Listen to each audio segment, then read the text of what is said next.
Welcome to Baby Mama's Wellness Podcast, the home to holistic care and support for babies and mamas.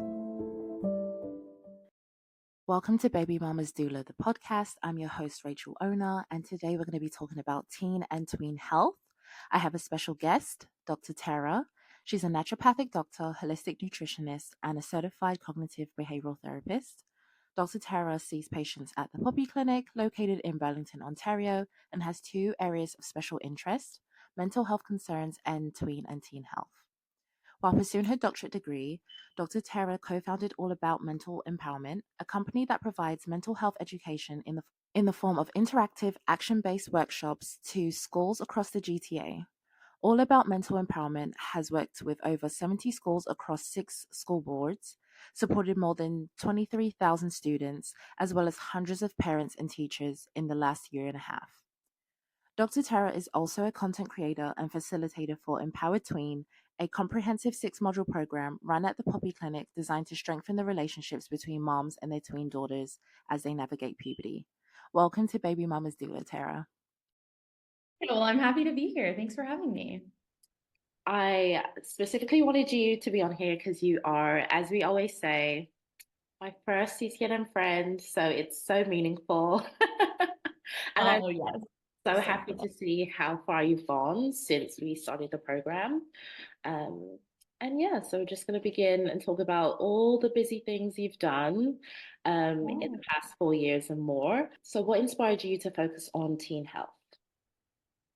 Yeah, I think tween and teen health kind of found me when I was that age. Like, I remember in my tween and teen years, I really struggled with my own health. Like, I remember going through puberty and being so confused about the changes that were going on in my body. Oh, what am I supposed to do with this period? Oh, I have all these menstrual cramps. What do I do about that? My mom was like, take a painkiller. I'm like, okay, great. But just there was so many changes going on that I just felt like I didn't have the right tools to navigate that. I developed really bad acne as well. And then I ended up becoming vegetarian and then vegan, and then developed an unhealthy relationship with food. And there was just so much going on at that time. I think for so many kids, it's such a confusing period of life. So I just love working with this age group. I love supporting tweens and their parents, teens, really navigate all of those health challenges. Yeah, that's amazing. I mean, I definitely think back to like when I was a teen and there really wasn't anything out there. And like having Nigerian parents, their strategies were just wild. It would be like, I mean, it's very naturopathic. They would like take ginger, and I'm like, but why? What does that mean? So it's really cool to kind of see like it pop up and kind of be in this sphere that we can work on. Absolutely. Yeah, there's so much that we can do for that age group. So what is the All About Mental Empowerment movement that you created? Yeah, so yeah, as you mentioned in the introduction, when I was studying to be a naturopathic doctor, I co-founded this company called All About Mental Empowerment. And I co-founded it with, she's now a naturopathic doctor. At the time, she was just finishing up school as well. And it's been such an incredible experience. It's been about maybe 2 years now at this point, but yeah, we do mental health work in the school system. So we go in and we provide workshops about mental health for students, for parents, and for teachers. And we really focus on helping kids build resiliency. So we talk about, what mental health even is, right? Like when we were growing up, no one was talking about that, right? Like in school, no one was talking about the signs that you might need support with your mental health, talking about how to build your resiliency, how to cope with challenging things. That was such a missing piece when we were young. So we have this opportunity to go into schools and have these really important conversations. So we talk to a lot of students about that. We also, something that's really become one of my favorite parts of this business is all the parent work that we get to do. We get to talk to hundreds of parents as well, talking about mental health, talking about social media, how to navigate all of that, and just really helping them, giving them the language to have these conversations, right? Again, they weren't taught how to have these conversations. So it is a bit of a gap, but it's the most fulfilling work. I absolutely love what I do, and being able to work with kids and their parents in this capacity has just been, it's been such an honor. Yeah, that's amazing. I mean, it's such a challenge to kind of like bridge that gap. And, a lot of people that have like mental health concerns, like in schools, it kind of like persists throughout adulthood. And that's what I kind of see with like a lot of patients that I see. They like express like their triggers or their traumas from like when they were in high school, or it kind of like shapes the way they behave. So I think like giving them that tool early on is so amazing. And, like you said, right, we can see even from the research, most of mental illnesses that present in adulthood actually stemmed back from childhood, and the symptoms actually began in childhood. So why not have those conversations in those years? Why not help them? I think such a big part of it too is helping people really early on in life identify that they need support. I think a lot of people can talk themselves out of needing additional support with their mental health, or think, well, this isn't serious enough. Oh, I'll just get over this. But sometimes that's not the case, right? And sometimes we do need a little bit of extra help and support. And I think that when people can recognize that early on, and when parents can recognize that in their kids early on, that can make a world of a difference. I agree. Why do you think it's so challenging for like people to accept help for like mental health? Because I feel like it's so easy, like if you've like hurt yourself, or if you have like, for example, acne, like people are so like quick to like get help. But when it comes to like mental health concerns, I think it's one of the things that I don't even like treating myself, because I feel like I struggle kind of bridging that gap and helping people in that way. Because I don't know, it's just sometimes it feels a little bit taboo. I don't know why. Yeah, I think what it is in a large part is that stigma. And I think so many of us, we really grew up in a time where mental health was not talked about. If someone was struggling, it was kept in the family, it was kept very quiet, it was a very shameful thing to experience.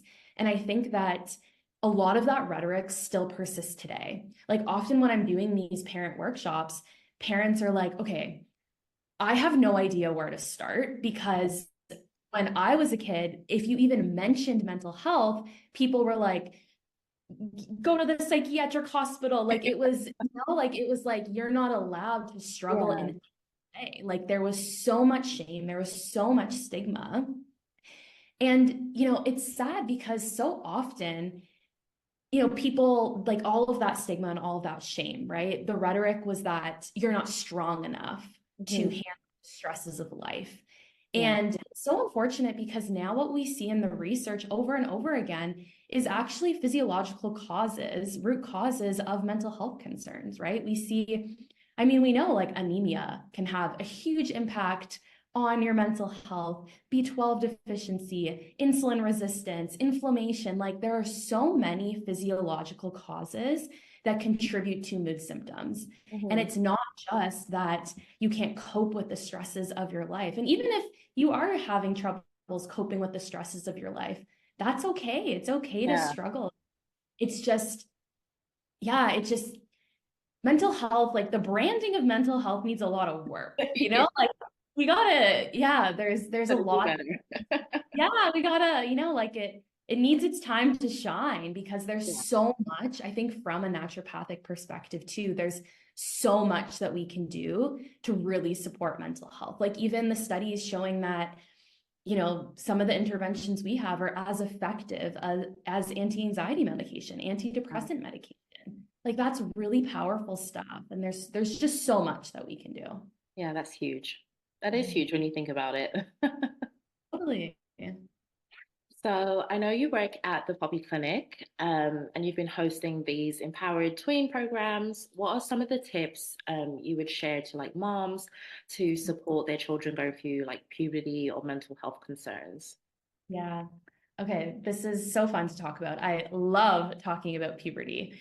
And I love talking about it because, like I said before, there just really isn't enough support for kids going through these adolescent years. And I think it is a profoundly challenging time for a lot of kids. And I think similar to mental health, actually, no one was really talking about puberty all that much when we were going through puberty, right? Like it was like, I remember when I got my period, my mom was like, well, this means that you can get pregnant now.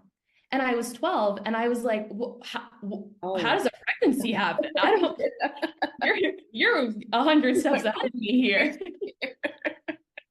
Like there's such a disconnect there, right? And, you know, she was doing her best, obviously. She had no idea what to say. But I think that there's a lot of space to have much better conversations about puberty. And that's what I'm doing with the Empowered Tween program, which I love. We're talking about periods. We actually we'll all sit down together. I'll show them what a pad is, what a tampon is, what a Diva cup is. We'll talk about how you insert or use each product, how you dispose of them. We talk about the 4 phases of a menstrual cycle and some of the feelings that you might experience as you progress through that cycle. And what I love about, so that's the first module. And what I really love about that first module too is so many girls come into that session and say that they feel icky or feel nervous about getting their period.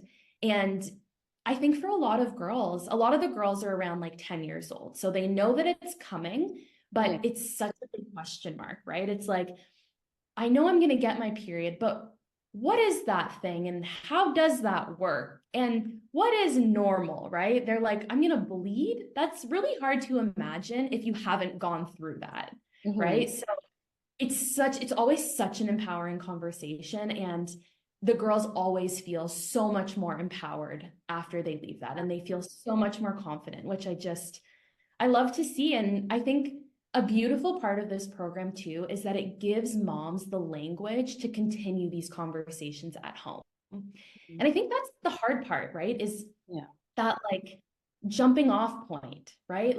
In the hustle and bustle of making breakfast and packing their bag for school and soccer practice afterwards, you're not having conversations about puberty, right? There isn't a good space for that often. So we talk about periods. We also talk about body image, healthy digestion. We talk about mental health. We have another module that's about puberty as well. So we talk about breast and vaginal changes, which is such an important conversation too. Thinking about vaginal discharge. I remember when I noticed vaginal discharge, I was like, well, I have an infection and I will tell no one about this. Right? Who's talking about this? But it's this is life now. This is how it is. I'm infected. I was like, well, I have an infection, I guess, and I will deal with this forever because I will never tell my mom about this. I feel so ashamed. Right? But if girls know these things, and even for moms, right? What we see in the research is that girls usually notice some vaginal discharge 6 months to a year before they get their first period. So we can even use that as kind of like a benchmark for what's coming up next in their progression through puberty. So I just love the conversations that we have in that circle. I think that, again, it's just so powerful to start these conversations. And I think that girls sitting there with their moms as we talk about these things is incredibly powerful, right? I think every parent wants to be that person for their kids, right? They want to be the person that their kids turn to when there is something going on with their mental health, when they notice a change in their body that they don't understand. Parents so badly want to be that person, but so often they have a hard time starting that conversation. So I just love that that's what we're doing. We're starting that conversation. And moms learn so much too, which is something that I always love to see. When we're talking about, we talk about the whole female reproductive system.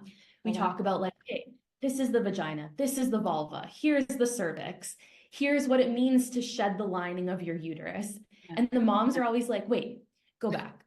What is this again? What is this? And they're like, okay, I feel a little, nervous asking this or embarrassed asking this because I feel like I should know this at my age, but there is a gap, right? There's a huge gap in women understanding their bodies. We really weren't these things. So, I mean, I could talk about this all day because I love talking about puberty. I think that it's such a gap. It's such a gap in education. And I think parents do need a lot more support in this area.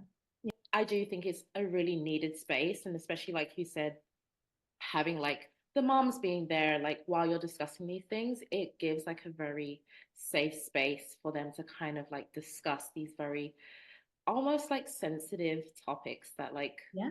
you need that support. And like when that time comes, when their period does come, they know they can run to their mom, they know they have somewhere to go to, they know that they have a doctor as well that they can like discuss things with. So I think it's like really needed.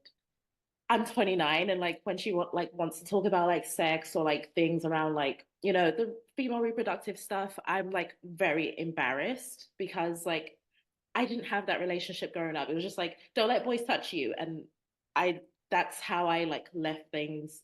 So it's like, Yeah, I totally agree. And I think, it's so funny that you brought that up, and just even that conversation about sex, right? Like ultimately, parents, they want to be the person that their kids turn to if for education about that. If something feels unsafe or something feels, whatever, like they want to be that person for their kids. yeah, But I think that those conversations have to start so much earlier, yeah, right?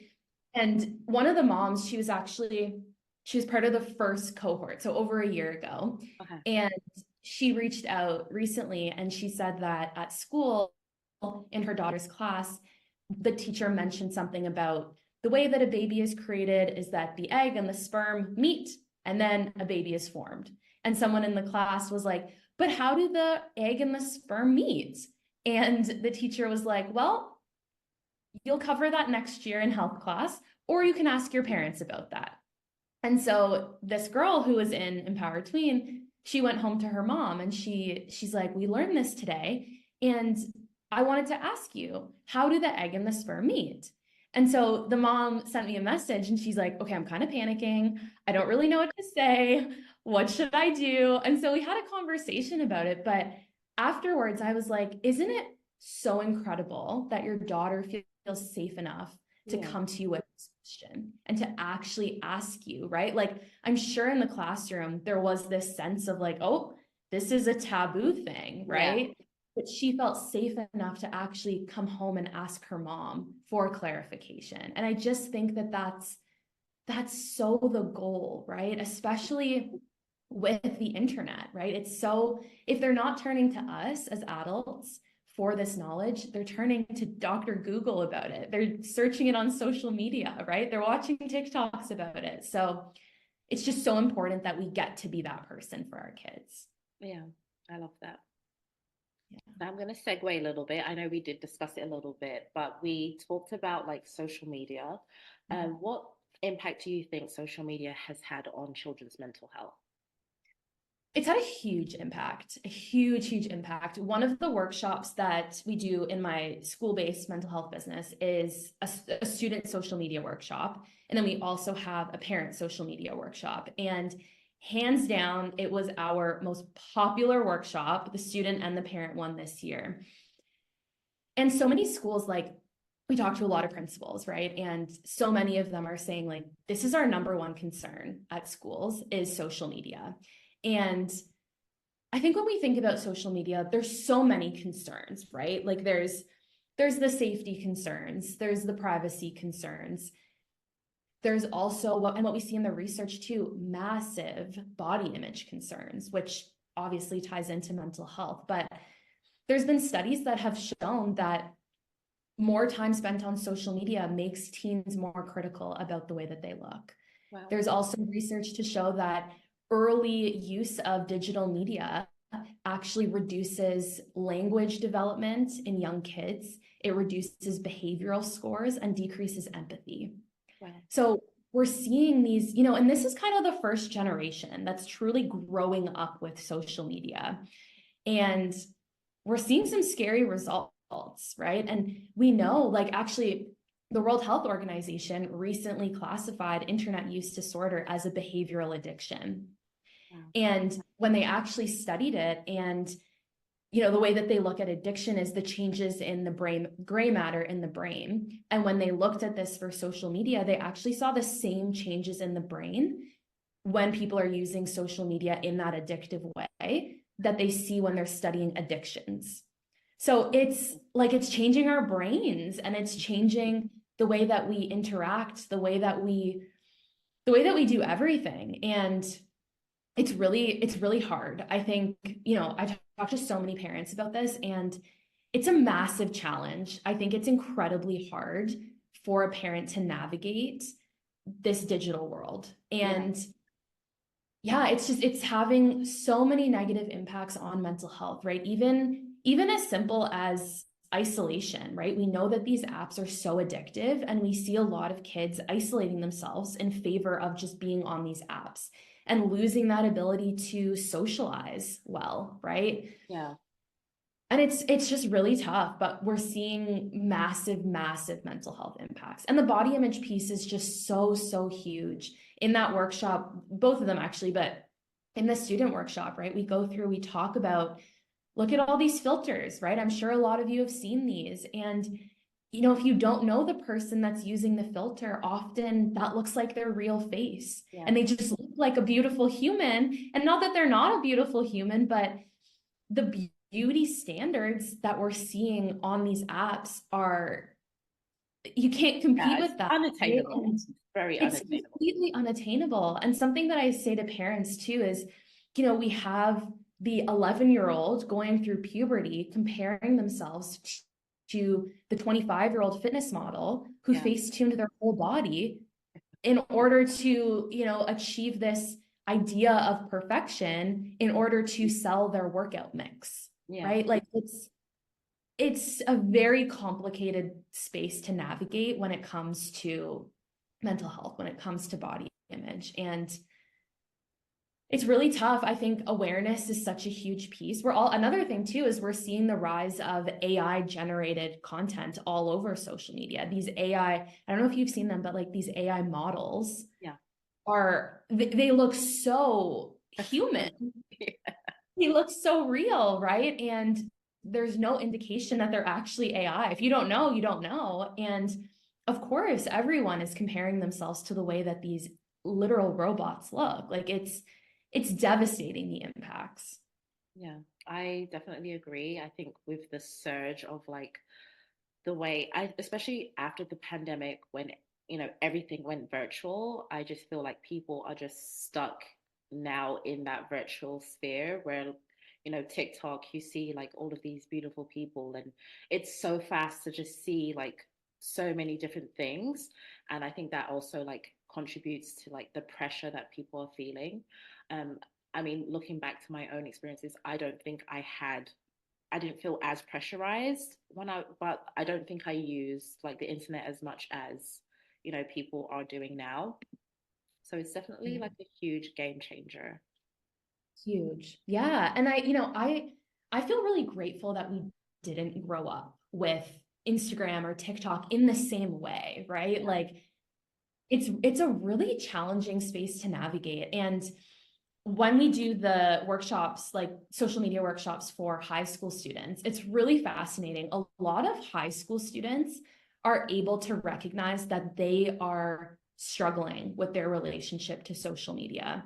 A lot of them actually describe the feeling of addiction. They're like, I want to do my homework and study for this test because I want to get into this university or college program, and I know that my grades matter, but they're like, I don't know how to put the phone down. And some of them, there's these apps out there where, when you click on the Instagram app, something will pop up and it'll say like, are you sure you want to open the app? Or it'll tell you to, like, there's a distraction tool in order to get you to like consciously think about your finger hitting the app before you actually get on there. Anyways, it's just fascinating. Like so many teenagers, they're like, no, I need time limits on these things. No, I need the distraction tools to actually break this cycle. Yeah. So it's interesting to see, right? And I think that for parents, it's really important that they become familiar with social media and that they help kids set these boundaries early on in life. And in these workshops, there's you can download, certain things to pair your phone with your kid's phone and set up time limits and block their ability to download certain apps. And I think it's an area that parents,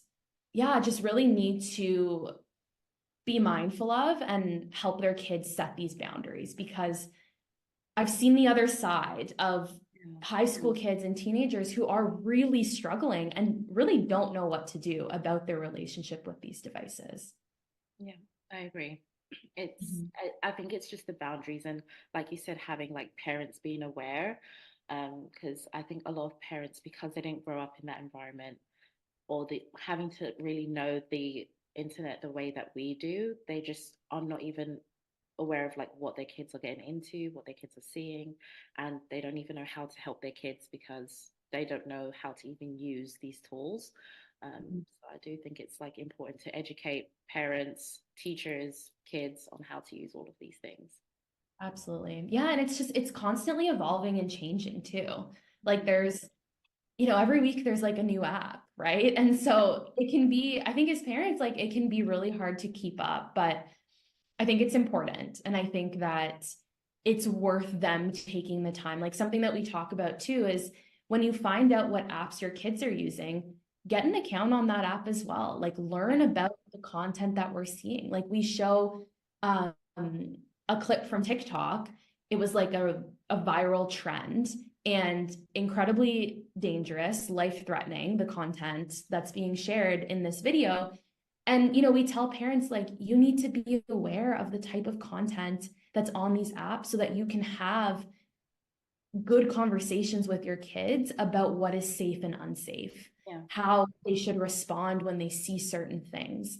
So, I think it's really important that parents do get aware of that. And again, just helping the kids set boundaries and time limits is vitally important. So as a new naturopathic doctor, what kinds of conditions do you want to focus on and in your private practice? So mental health, for sure, that's a biggie. Love talking about all of that, giving that kind of support and really getting, like I said before, but really getting to the root cause of what might be going on. I think that is such an empowering conversation for people to learn that it's not some kind of like deficiency on their part, right? That they can't handle stress or they're just not coping. Often it's like, let's look deeper, right? There are a lot of reasons why this could be manifesting as anxiety or depression. So really passionate about doing all of that work. And for kids too, like for teens and tweens and adults. And then the other area of focus for me is tween and teen health. So, mental health, as I said, but also skin health, like acne, eczema. I had wild eczema as a child for like, when was it? Maybe like 23, 24 is when I finally got rid of it. Yeah, it covered my hands entirely. My whole life, it was always like, I had to sleep with gloves on because my eczema was, it was so bad. And I would scratch all night, wake up with bleeding hands. It was awful. And when I was going through that for years, I would go see my family doctor. They would give me, steroid creams to put on it. And it just, that doesn't really cure anything. Like it never got better. So, and there's so much that we can do, right, from a skin health perspective. So that's definitely an area of interest for me. And then digestive health too, like really helping kids with digestion, all of those types of symptoms. That's something I'm interested in as well. Nice. So a bit of everything, right? And then I think it's good that you're doing like tween health, because it's not really common to have like naturopaths that focus in on that age group. So that's really cool. Yeah, really fun. Yeah. I think they need a lot of support. And I think it also, and you can speak to this too, you see a lot of kids too, but it requires a different approach, right? Like there's different, obviously there's different supplements, there's different forms, we have to give, like a lot of them can't swallow pills, right? Look, kids. So it requires a different approach. And I think that, I'm really excited to work with this population, really dive in and yeah, provide that support to them. I think too, I've been talking to some parents about this as well, but there is kind of like a gap, I feel like you work with your pediatrician and then you're thriving and then like, okay, you're done. And then you have a family doctor, but as a kid, like you don't have like an annual visit. You're not really doing blood work. Like there are several years over those tween and teen years where you probably don't really have a doctor supporting you as things come up. Yeah. And I think like I think that's challenging for a lot of kids and for a lot of families is that like when they do develop acne, it's like, oh, well, that's just your hormones. And it's like, well, there's actually a lot we can do and a lot we can look into, a lot of ways that we can support. And during those years, I think a lot of things are just chalked up to like, well, that's the hormones. Yeah. Which I think is kind of unfair because it kind of dismisses those concerns a lot. Yeah, I mean, I've seen a lot of like tween, like 7 to 10-year-old, 11-year-old kids, and I've seen a lot of like GI issues um, that have like really not been addressed, or like food sensitivity tests where like a lot of them have like insensitivity, like sensitivity to like gluten, dairy, all of like these little weird random things, and it's really not addressed. So like they come in for like chronic diarrhea and they're like, I don't know why my kid is having diarrhea every day. And then you do like a food sensitivity test or you do like a GI map to see what's going on, and you find out like they have celiac disease. So I think I agree with you, like there's such a gap and there's no one really there to like look after them during that age group until it gets like to a very serious point. And it's like, why do we have to wait until it becomes like dire, they're in the hospital, until like they have somebody taking care of them? Yeah, absolutely.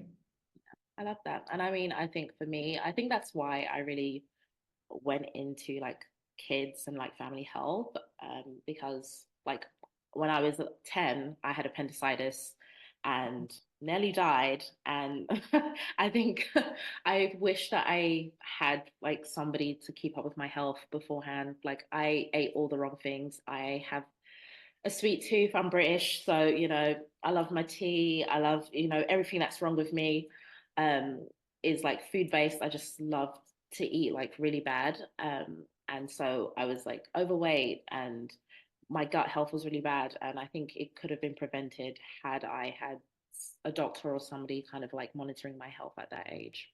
Yeah, absolutely. Yeah, it's a population that needs a lot of support. And so much is changing in these years, right? Like so many new concerns and new things come up. And I think, yeah, it's such an honor to work with this population. It's so much fun. So what are your biggest lessons that you've learned so far in the healthcare field? Yeah. Oh, what a fun question. I think the shame around mental health is a big one, and the stigma. And I think what I really like to do as a healthcare provider is like talk about the taboo things. Like, I think that is so much fun to just kind of like not ruffle feathers, but just like go against the grain a little bit. And I just think, it's like the things that no one wants to talk about are the things that we all need to talk about, and the things that everyone's really wondering about, right? Like mental health, like puberty. Those are crucial conversations to be had if you're struggling through either one of those things or both, right? And so I think that's been a big lesson, is that just because something isn't talked about doesn't mean that it shouldn't be talked about. And if something is not really talked about, chances are there's lots of people who really want to learn about that thing.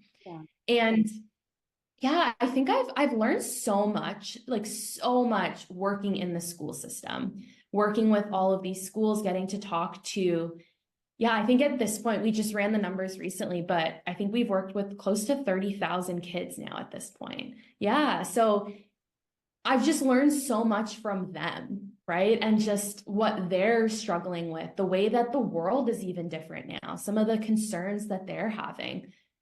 That's just been a big lesson in how to even just be a better doctor and have better conversations with kids And what else? I just lost it. There's something else that I was going to mention there. Maybe it'll come back to me, but that has really been such a big lesson, is the opportunity to learn from them and the ability to give a voice to things that aren't being talked about, and knowing that that has such a big impact on the other side has been a huge lesson. Amazing. So as an ND, I know we're trained a lot on like using tools. So is there any like psychosocial assessment tools that you use in your practice that you feel like other NDs should be using or other healthcare practitioners should be using, or do you just look at the symptoms? I think a mix of both. Like, I think that, okay, when we're talking about mental health, for example, I think having a baseline is so important. I think that that really helps us to track progress. I think that it's hugely motivating for patients to see like, oh, okay, like my score was this on this depression inventory, and now it's, half of that. Like, I think that's a really empowering conversation to be having. Another big tool that I use, and this depends on the situation, but it's a big tool that I use when I'm talking to parents about mental health specifically, is the wheel of emotion. Have you heard of this? Oh, I haven't. Okay. It's like, I always joke when I'm doing parent presentations, I was like, 50% of my job is actually talking about the wheel of emotions. It's such a great tool. So essentially it's a wheel. It's like it's one circle in the middle and then two larger circles outside of that. And the first circle, it has a lot of the common feelings that we feel, right? So it's like happy, sad, frustrated, and then so pretty basic ones. So the way that I talk to parents about that is, okay, if you have a younger kid, right? If your kid is kindergarten or grade 1, maybe, then you can use that first circle to talk about feelings, right? So ask your kid, like, which of these feelings did you feel most today? Or when they're going through something hard, okay, which feeling are you having, right? And then working outside of the circle. So then that second ring is more complex feelings. So, different words to describe those, and more descriptive type words. And then that third circle is even more descriptive. And the reason that I really love this tool is because I think obviously it really helps us to identify those feelings that we're feeling, which I really feel is a life skill that's overlooked. Being able to clearly communicate the feeling that you're feeling is incredibly beneficial, right? And the way that I talk about it with parents is, this is so important because this dictates the way that we make coping strategies. So if your child is saying that they're sad, but really when you can dive deeper and dig deeper, you learn that they're actually overwhelmed, and that's manifesting for them as sad, and they're calling that sad. Well, the coping strategy for feeling overwhelmed is maybe writing out all the things that they have to do and helping them come up with a plan, right?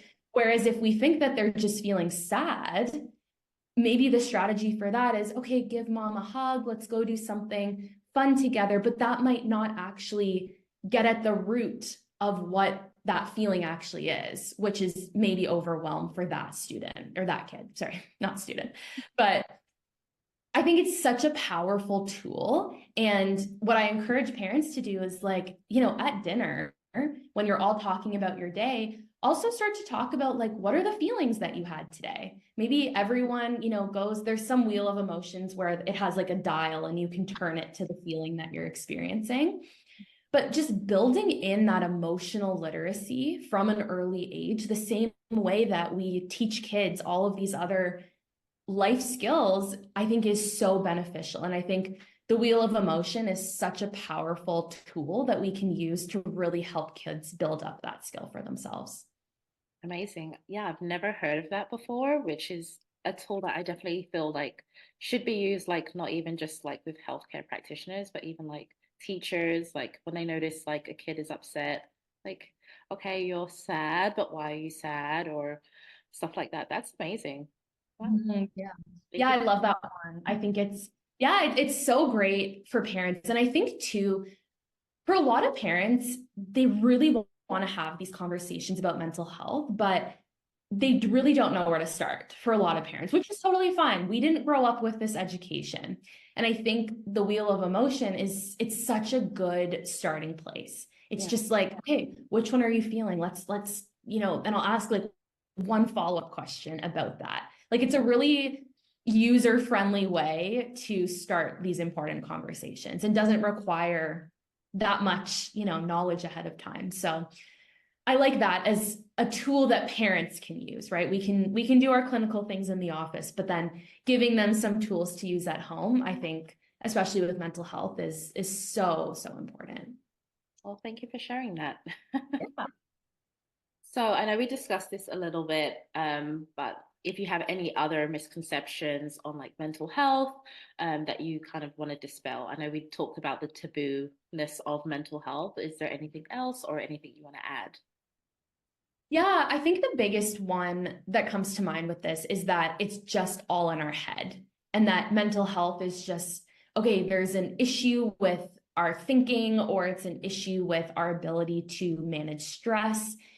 And I think that largely that is a lot of the conversation about mental health, but that is a huge misconception. Like I said, there's a lot of physiological reasons that you could be experiencing mental health concerns. So that's something that I'm really passionate about dispelling, because I think that it's so empowering for people to know that, for people to actually realize that what they're struggling with might be a result of low iron or a thyroid issue or a blood sugar concern. Like, we can fix all those things. Like, that's, like we have tools for that. We have resources for that. And I think too, like, even with like the bucket effect, right? Like, if there's so many stressors going on and our body can't cope for whatever reason, plus we're adding in blood sugar dysregulation, plus we're adding in nutrient deficiencies, like, you can't fight your physiology, like, it's, the bucket will run over. Like, you need more support in that area. And I think it's so empowering for people to know that there's lots of investigation that can be done to get to the root of their mental health issue. And there's lots that we can do to really support them on that journey. Yeah, I agree. I definitely work with not, I haven't seen a lot of like children mental health conditions, but like with adults, I think a lot of the things that kind of like, I mean, stresses of life definitely impact a lot of mental health concerns. But when you really dig deep and you like do like a Dutch test and you look at their hormones and see like their cortisol is completely off, and then you're like, okay, well, that can cause some of those issues that you're experiencing. Or like I do a lot of like blood testing and oat tests where I can kind of see like, okay, what's happening with like some of your mitochondrial cycle? Is it like working optimally? And so I've noticed like a lot of people just are, like you said, nutrient deficient, or their hormones are off, or they're breaking down their hormones too fast. And they're really simple things, or they're anemic, and that's why they're fatigued and tired, and then they feel stressed because they can't get anything done in the day. And they're really like simple fixes. Even like, you don't even have to go into supplements. Like, diet alone can make a huge difference. Simple like multivitamin or like B complex or something like that can like make a huge difference. So yeah, I agree with you. There's so much that we can do with naturopathic medicine. It's almost a bit crazy how much we can do and how much like we've learned, and it's exciting.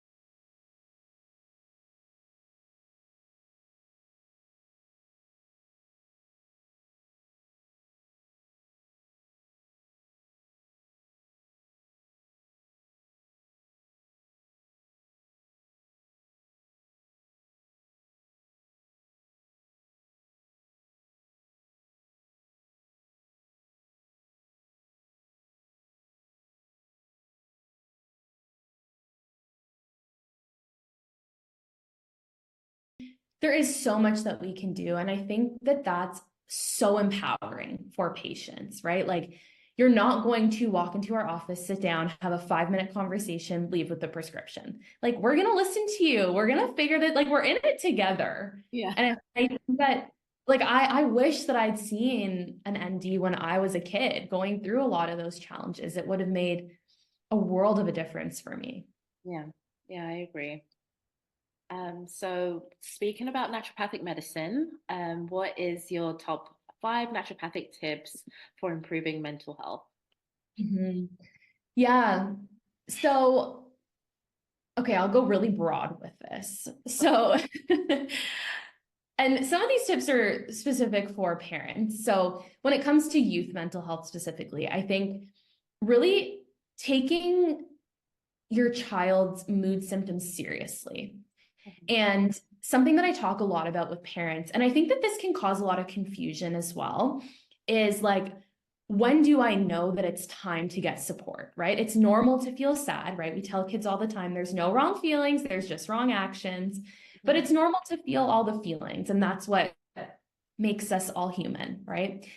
So the way that I talk about it with parents is that what is really important to look out for is the severity and duration of mental health symptoms. So severity, right? So if your child is expressing suicidal ideation as an example, that's very severe. It doesn't matter the duration because that is so severe that it requires immediate attention and support. Yeah. And then when it comes to, feelings of sadness, right? So the way that I say it to parents is, if they're experiencing feelings of sadness, but they're transient, that's when we can implement some of those coping strategies. That's when we can talk about mindset. That's when we can go into the wheel of emotions and come up with strategies to support kids when they feel these big feelings that might feel really big and overwhelming. But if we're seeing that they're experiencing sadness and it's not really going away, like they're kind of getting stuck in that sadness. And sometimes the way that I say it to parents is, based on the way that medically things are diagnosed, is that 2-week period, right? Over the last 2 weeks, how often have you experienced right? The PHQ-9 GAD-7 type questions. So if they're experiencing some of those feelings for more than a week or more than 2 weeks, then that's really when we want to start to intervene. But always keeping in mind how severe and how serious some of those concerns are. So that's a big tip, is really taking their feelings seriously. And I think too that a lot of us grew up in a time where kids' feelings weren't really taken seriously, right? Where there was, even this conversation that was sometimes being had of like, well, don't worry or don't cry or, whatever. Like it wasn't very empowering for the kids. And so that's a big tip. And then another tip that I have is to validate before reassuring. Something that I talk to parents about all the time is that so often our initial reaction to kids going through something challenging is that we want to reassure them. We want to tell them, you don't need to worry about that. Everything's going to work out. But so often what kids actually want, and not just kids, like all of us, but what is really beneficial is to take the time to actually validate the feeling that they're experiencing before we reassure them, before we solve it for them. So taking a few minutes to say like, this does seem really hard. I can see why you're struggling with this. This is a really tough thing that you're going through. That makes kids feel so heard and so seen in that moment. And then another tip is to do the investigation, like work with a practitioner who is really going to address the mental health concerns that your child is having in a holistic way, who's going to run the tests, the OAT test, blood test, whatever is indicated for that concern, that they're going to take the time to do that and not just say, well, here's an antidepressant, right? And I'm not against medication, like there's a time and a place for that, but I do think it's important that we rule out the physiological causes of mental health concerns before we provide antidepressant medication for whatever is going on. So those are the tips that I think are really beneficial for parents. Oh, I love that. Yeah, I definitely agree with all of the tips that you said, especially like the last one. I think a lot of the times parents are kind of scared to like dive into mental health. Um, Mhm. and like we've said throughout this podcast, it's kind of like the taboo. So like when they do go to see like a practitioner, they just end up with like antidepressants. And like I've met several people now in my like couple of months being a naturopath, just seeing them on antidepressants and still telling me I'm depressed, or being on anti-anxiety meds and telling me they still are anxious. And so I'm like, okay, you're on medication that is supposed to be, helping with the ailment, and it's not doing its job. And the thing with like what people don't really understand, and this is where I geek out a little bit, but when it comes to like medications, it's to target a specific area in the body. So for example, some anti anxiety meds work on like serotonin, but if serotonin's fine but your dopamine's completely off, you're not targeting the reasons why you're having like that anxiety or whatever issues that you're having. So I love the fact that you said like going into like the root cause and like seeing what is actually the issue and like how can we help. And sometimes people do need to be on medications because what we are doing is not enough. And I've definitely had patients, especially in my internship year, where like I even said to my patient, I feel like naturopathic medicine is helping, but it's probably not enough, and you might need like some additional support. And I don't think it's wrong, but I definitely feel like with the field that we work in, it's a kind of a place where we can do a lot of things, or even like naturopathic medicine can work alongside those medications that you're on. Totally. And I think that's such a great point. Absolutely. There's always cases where medication is the best option. And sometimes it's an integrative approach, like medication plus changes to your diet, plus, whatever else that can be so empowering and so supportive and can actually start to move the needle for patients who are on these medications, but not getting those benefits that they really want. Exactly. So we're here at our last question. So I always ask at the end of my questions, given your experience as a naturopath, what kind of support do you feel is missing in the healthcare field, um, especially for children? Mhm. I think just more conversations. Like, I think what really comes to mind with this question is puberty education. I think that that is a massive gap in the healthcare system when it comes to youth health. There's so much going on in our bodies. There's so many changes. It's such a confusing time for kids and for their parents. And I think that more resources that support parents in having these conversations that will support their kids through this transition is really, really so important, and would really help to bridge that gap for a lot of families. Yeah, I agree. I definitely feel like conversation is so important and impactful. And even myself, just growing up, I didn't talk to my parents a lot about like my concerns, but now I do. And it also changes the relationship you have with your family, your friends, your practitioners. And I think it's really important to have that kind of space to be able to talk about how you feel. Absolutely. It's so important. Nice. Well, thank you for joining the Baby Mamas podcast. If you are looking to find Dr. Tara, you'll find her at the Poppy Clinic, or she might be at your school. So I am so excited to see everything that you are going to do, especially early on. You have years and years ahead of you. And yeah, we're going to keep up and stay tuned. Thank you so much. Thanks for having me. Thank you for tuning into Baby Mama's Wellness Podcast. I'm so excited for you to be a part of the Baby Mamas community. If you like this podcast, hit subscribe to hear more. You can also follow our Instagram page at Baby Mamas Doula, or visit our website at babymamasdoula.com.